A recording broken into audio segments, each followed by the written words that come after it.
Se cuenta que había un cuarto rey mago, Artaban, que también vio brillar la estrella sobre Belén y decidió seguirla. Como regalo pensaba ofrecer al niño un cofre lleno de perlas preciosas, un diamante, un jaspe y un rubí. Sin embargo, en su camino se fue encontrando con diversas personas que iban solicitando su ayuda. Este rey mago las atendía con alegría y diligencia, pero eso fue retrasando su llegada y vaciando su cofre. Encontró muchos pobres, enfermos, encarcelados y miserables, y no podía dejarlos desatendidos. Se quedaba con ellos el tiempo necesario para aliviar sus penas y luego proseguía su marcha, que nuevamente era interrumpida por otro desvalido.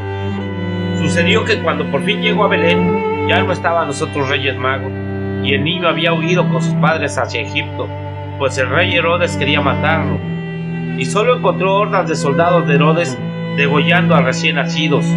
A uno de ellos, que con una mano sostenía a un niño y en la otra blandía una afilada espada, ofreció el rubí destinado al Hijo de Dios a cambio de la vida del niño. El rey mago siguió buscando, ya sin la estrella que antes lo guiaba. Buscó y buscó, y dicen que estuvo más de 30 años recorriendo la tierra, buscando al niño y ayudando a los necesitados, hasta que un día llegó a Jerusalén, justo en el momento en que la multitud enfurecida pedía la muerte de un pobre hombre. Encaminó sus pasos para ofrecer la adoración largamente postergada, cuando reparó en un mercado en el que una joven era subastada para liquidar las deudas de su padre. Artaban se apiadó de ella y compró su libertad con el pedazo de jaspe. Una de las ofrendas que le quedaba era ofrecida a cambio de la libertad de la joven. Miró al pobre hombre condenado a muerte y reconoció en sus ojos algo familiar. Entre el dolor y la sangre y el sufrimiento, podía ver en sus ojos el brillo de la estrella. Aquel pobre hombre que estaba siendo ajusticiado era el niño que por tanto tiempo había buscado. Jesús murió crucificado en la cruz. La tristeza llenó su corazón. Ya viejo y cansado por el tiempo, había fallado en su misión, y sin tener a dónde más ir, se quedó en Jerusalén para esperar la llegada de su muerte.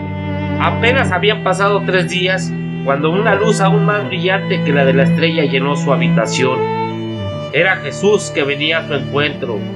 El rey mago cayó de rodillas ante él, tomó una perla que le quedaba y extendió su mano mientras hacía una reverencia. Jesús le tomó tiernamente y le dijo: «Tú no fracasaste. Al contrario, me encontraste durante toda tu vida. Yo estaba desnudo y me vestiste. Yo tuve hambre y me diste de comer. Tuve sed y me diste de beber. Estuve preso y me visitaste. Pues yo estaba en todos los pobres que atendiste en tu camino. Muchas gracias por tantos regalos de amor. Ahora estarás conmigo para siempre, pues el cielo es tu recompensa». Siga luchando con fe. Autor Henry Van Dyke. Publicada en 1895. The Other Wise Men. Gracias.